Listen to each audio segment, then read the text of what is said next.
the alumni, and we're happening to celebrate what happened in the fall. But the big picture and why we're here is to celebrate what the cross-country and track and field family has been to each other for a long time. We have alums from the 60s, 70s, 80s, 90s, and the 2000s, which is incredible. And I'm so appreciative to be a part of that. Now I want to say congrats to the men's team who finished second this year. They kind of missed out on getting publicity because the women finished first, but I want to say that's a big deal. It's a program best, scored 110 points, 4 out of the last 10 years. That's enough to win. And I think that's pretty cool. So I wanted them to know how proud we all are of that as well. You know, indoor nationals, our women's team came within a 4x4 finish of winning a national title. And those are great. But in reality, that's not what motivates me. What motivates me is knowing that we have 8 other coaches that are making a difference in people's lives. It is 100, if you notice, the roster used to be 30. We had 30 seniors. I am incapable in a lot of ways of coaching most of you. And I am so appreciative of the help we have. The reality is we have 9 head coaches. Each coach becomes the head coach. That's the experiential head coach. And I'd have no misleadings of that. And I celebrate that. And I am so thankful for them. Kelly, who's an alum, who's back, that's pretty special. So thank you to Kelly, her tireless work. She recruited a lot of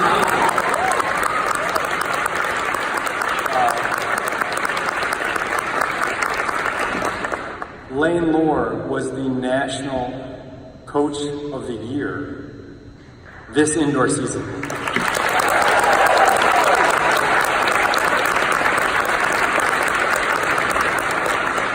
You know, I don't even need a calendar to know when it's the UA meet. I just know that Rob Lindsay leaves me a voicemail message. From my first year, it would just be a message. Hey, Coach Rob Lindsay, just call him and say, hey, good luck, go get him. And then after the meet, man, I don't know what you're feeding them, but great job, go Bears. And that's just every time. And it's unfailing. And so I don't need a calendar, I just need my voicemail. And so thankful for that. We've had alumni that have given financially. We have alumni that donated an Alter G. We have alumni that have given endless hours out there tracking down distances. We've had alumni, Scott Pettit was out there squeegeeing the track today. We have alumni that stop in and visit. We have alumni that write letters and leave voicemails. I mean, those are the most priceless things of just when you keep us posted on what's going on. Because it becomes, you multiply, and it just, you can't keep up. And there's no greater reward than hearing from you and hearing about the wonderful things that you're doing. And to transition those relationships to where it's appropriate to be on a first name basis and to be friends. And it's a lot like parenting in that. And so again, I want to say thank you. You know, this fall was really special. And I think that the idea of being a part of something bigger than yourself, we had probably 100 people. We had pole vaulters out there. We had different, it's really special is our program has become something much bigger than any 1, 2, 3, 4, 5 people.